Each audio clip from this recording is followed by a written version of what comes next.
Good morning, class, or good afternoon, or whatever time you're watching this. We're going to look at chapter 12 today that deals with morality and religion. Um, Before I go any further, though, many of you have had some questions, some very, very good questions posted about the God and evil situation. How can a good God allow bad things to happen? Um, One person even posed a really interesting perspective. If God knows everything in advance, and he knows, for example, someone is going to murder somebody, or let's take a real life example like 9/11. If he knows 9/11 is going to happen and does not stop it, does he not become an accomplice to evil? So there were some really interesting discussions going back and forth. Um, there are two opposing views that you might want to consider doing further study on. One is I've mentioned before, is Rabbi Harold Kushner's "Why Do Bad Things Happen to Good People?" It was a million seller, I don't know. It was a very popular book way back in the 80s. And basically, the bottom line for Rabbi Harold Kushner, who lost a 15-year-old son, was that he wanted to continue believing in an all-loving God, so his only conclusion was that God allows bad things to happen because he is unable to stop them. In other words, God is not all-powerful. My problem with that is, then why don't I just worship a tree? Or why don't I worship a table or anything else? Because if this God that I worship is not all-powerful, then why am I worshiping him? People are not all powerful, and I certainly don't worship them. So that was my fundamental problem with him. I'm reading a really good book now. I don't know if you can see it. I'm going to try to hold it up. There you go. Okay, it's called The Promise by Father Jonathan Moore, a Catholic priest who is currently stationed in Rome, I believe. He wrote a book called The Promise, God's Purpose and Plan for When Life Hurts. And it's a very good book. He looks at the same issue, but comes at it from a different perspective. And I think for those of you who are struggling with this whole notion of good and evil and um, why a good God would allow evil things to happen, I think you'll find this book fascinating. Um, you may have seen him before. He's actually a Fox News correspondent slash analyst as well. Whenever there's some type of moral crisis or some type of really bad thing that happens, he's usually featured giving a religious perspective on what happened. I got a copy of this book at Half Price Books, which I don't know if you have out there in Oregon, but I'm sure you have used bookstores. That I got it for like $7, and it's a really good read, a very fast read, and it's one that deals with the issue much more differently than Harold Kushner does. Uh, I always give you a weather report, and I don't know why, because if I use these videos again in another class, they're going to think I'm crazy. But today, on March the 2nd, we're under a severe winter weather warning. We're supposed to get 6 to 7 inches of snow, like a half an inch of ice, sleet, all this kind of stuff today. So this is March, and we in Kentucky typically don't have this kind of weather at all. So it's been a topic of conversation for a lot of people. And they're talking about even more snow next week. So this has been a really tough winter for us down here. We're not really prepared. The salt trucks that go out and try to melt the snow on the roads, there's a huge shortage of salt now, and they're having to ship it in from other places. But the South is doing very poorly when it comes to that because, for example, Atlanta, as you heard, was hit with major ice storms, so whatever salt they had, it's all gone. So I guess they're going to ship it in from the north. But anyway, so we're sitting here waiting for the huge snowstorm to hit us. Right now, as I look out the window, it's kind of sleeting. It's a very thick rain, and it's below freezing right now. So So wonderful times. We're going to talk about morality and religion for a few minutes. The basic question, now this author deals with several questions, but the basic question is this: can morality exist without God? In other words, does morality, the simple fact that morality exists, does that necessarily imply that God exists? In other words, can we even talk about morality as something being moral, immoral, good, bad, wrong, right? Do all of those things imply or prove or um, encourage the fact that God exists? I've taught ethics in the workplace for the University of Louisville a whole bunch of times, both in the classroom and online. And the whole thing is about morality in the workplace. And we never really get into the issue of where do morals come from. We look at different moral paradigms, but we don't really talk about God's existence there. And there are many who would argue, as your author correctly points out, that would argue that the fact of morality or immoralness exists simply within its own boundaries is a legitimate perspective. In other words, some would argue that God does not have to exist in order for morality to exist, that we as humans somehow know what is right or wrong. And that certainly it doesn't need a source. The source comes from the person. Now, I think that's a fairly small minority. Most people would argue that for us to understand what is moral and what is immoral, what is truth, what is lies, what is good, what is bad, that there must be a source that exists beyond that.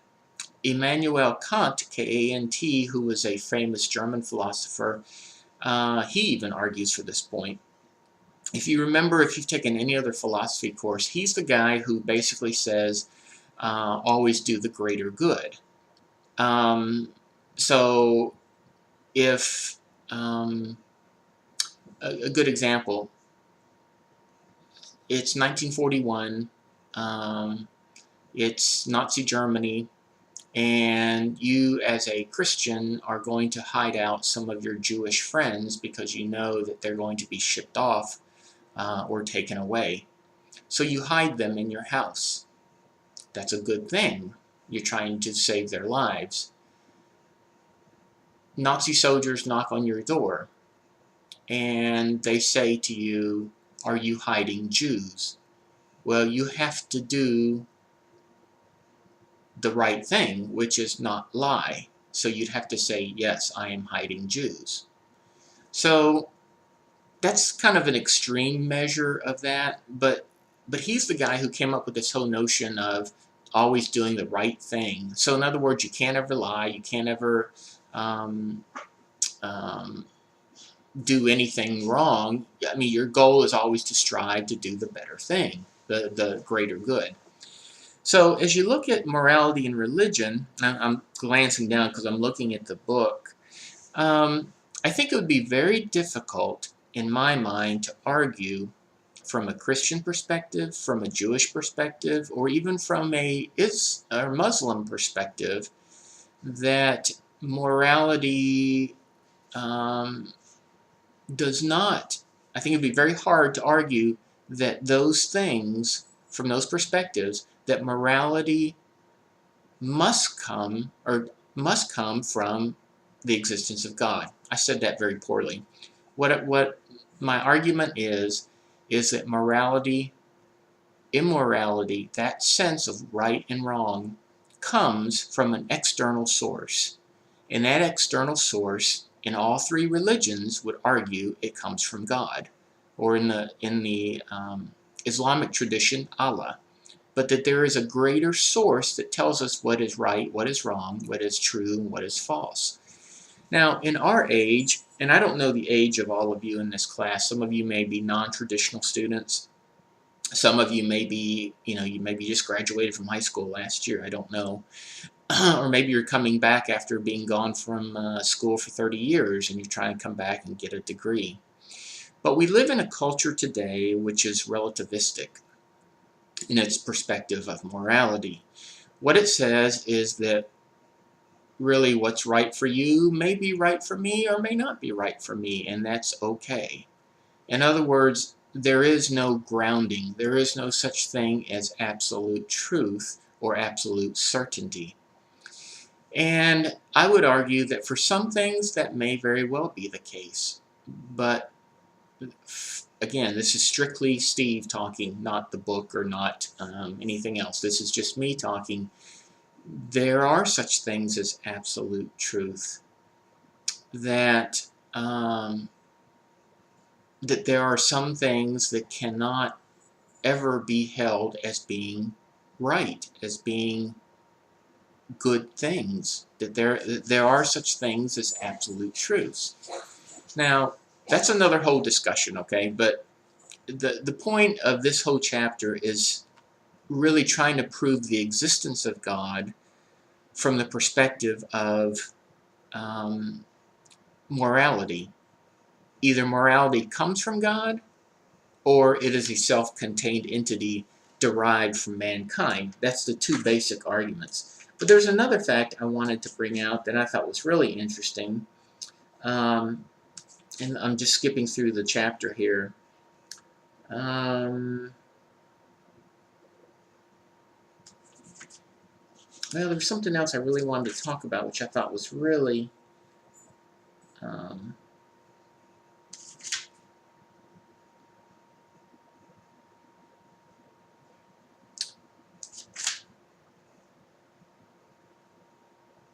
oh yeah, if you go back to this isn't exactly what I want to talk about, but this is important. On page 281 of your textbook, about the middle of the page, it talks about religion and how religion plays into this.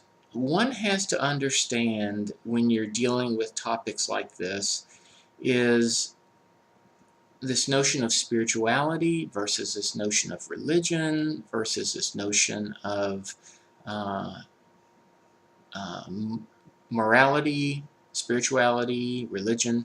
All these things have different meanings. Even lawfulness. There are some things that I believe are morally immoral. Well, there are things that are immoral that that are nevertheless treated by the legal system differently. Or, put it another way, there are some things that are moral that the law says is immoral and thus is subject to punishment. Now, I'll give you an example of this, and I'm sure I'm going to offend many of you, and my idea is not to offend you, but to encourage you to think. One of these hot topic issues is abortion. For many, they would argue this is a woman's right to choose what she does with her body. And I think there is validity in that. As an autonomous being, a man or woman should be allowed to choose what they do with their body. Oh, there goes my wife.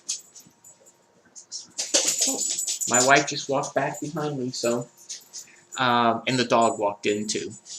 But the issue of abortion, for example, yes, a man has a right to choose to do what he wants with his body, as does a woman. But if that is true, then why doesn't the baby that's inside the womb have a right to choose whether to live or die? Why is no one defending that child's right, that person's right to live or die? Now, many will argue that, oh, that's not a person yet. But I think if you look at it strictly from a scientific perspective, that the embryo, I mean, even many physicians who are not religious at all admit and recognize that this is a person, that this embryo becomes a person. Now, can you say, is it at week 1, week 2, week 3? That argument, I don't know. I'm not going to get into that. But my basic premise is, if this is a human being, if this is a human living entity, then it too has rights, yet those rights are being violated by someone else, in this case the mother, in which the mother chooses, for example, to abort the baby, chooses to end the life of another person. Now, is that moral or immoral? So that's the hot button topic of our culture today, and you'll often see um, when issues like this go to the Supreme Court. When Roe v. Wade from 1972 or 73 got into play, I mean, it's been a problem ever since. Prior to that, it was even a worse situation, though. Women would have to go to basically backstreet alley doctors to have an abortion. So Roe v. Wade made abortion legal. But just because something is legal does not necessarily make it morally acceptable or morally correct. So it's a very interesting topic, and I would just encourage you, no matter what side of the issue, for example, on abortion that you're on, or death penalty is another one that's really a hot button topic. No matter which side you're on, always look at the other side as well, so that you'll understand what the arguments are. Whatever you believe or whatever I believe, there's always an opposing view. And you can't use what is often called a straw man's argument. In other words, you can't just say, oh, well, those people are just wrong because they don't know any better. I mean, find out why people think the way they do. For example, even though I am opposed to abortion, and you're going to think this is really weird, I am in favor of the death penalty. And you say, well, how? That's illogical. How can I be in favor of saving a life and turning around and saying I don't, or I'm in favor of killing somebody? I mean, that's really what I'm saying. It sounds illogical, but here's my logic behind it. As I said about the baby, I feel like that the baby, if we are given to the fact that each of us is autonomous and have a right to choose what we do with our bodies, that we are violating that baby's right by killing it, by aborting it. On the death penalty issue, we have a person who, again, voluntarily or under duress or whatever, more than likely killed or raped or did something so horrible that that person must face the death penalty. I don't know what the crime is in a particular state. Most of the time, these are state issues, not federal. So you have a death penalty. Texas has a death penalty. I agree with that only because that person took the life of another person. So therefore, for that person to be vindicated means that that person's life must be taken. Now again, I'm coming at this from a Christian perspective, so you have to understand that. Many of you would argue vehemently against that. You would say it's inconsistent with my view of abortion, and that's a valid point for you. But as I think about it, as I think about the death penalty, I think about justice in a sense of would it be correct to allow someone who has taken a life or many lives to continue to live under, for example, our federal dollars? Now I know you think, okay, now where's he going with this? Well, think about this. Someone who, let's say, is a serial killer and is a Charlie Manson type, who's in California. So since 69, 70, we've been paying for this man to live, eat, be safe, get 3 square meals a day, He could get a college education if he wants, all because California outlawed the death penalty. So for the rest of Charlie Manson's life, yes, he's in prison, but he also has the benefit um, of receiving monies from us, federal monies, state monies that keep the guy alive and in safe conditions. To me, that's morally wrong. Why should the rest of us pay because we're saying it? We don't want to kill him because that's immoral, even though he killed a number of people. Well, I guess this is really, we're getting way off discussion. And I guess if we had a live time chat going on right now, I'm sure this would be a very heated discussion because I know many of you probably feel differently.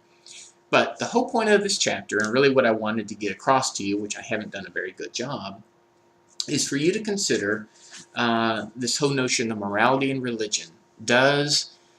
Or morality and the existence of God. Does the idea of morality prove the existence of God? And I tend to go along with many of the others who the writer mentions that says, yes, our sense of morality or immorality must come from a source greater than ourselves.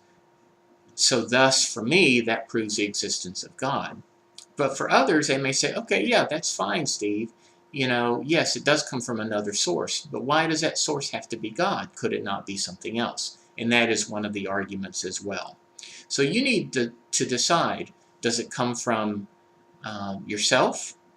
Does the sense of moralness come from something greater, a source? And if it does come from a source, what is that source? Is it God or is it something else? So anyway, so that's the crux of this chapter, okay? And I know you're probably more thoroughly confused or perturbed or getting ready to send me hate mail because of my views on certain things, and that's fine. That's what this course is about, is dealing with very difficult and tough issues. So anyway, hope you have a good day, and we're almost done with this semester, which is hard to believe, but I've really enjoyed having you guys in class. So, looking forward to wrapping up this semester in another week or so, and all will be good to go. Thanks a lot.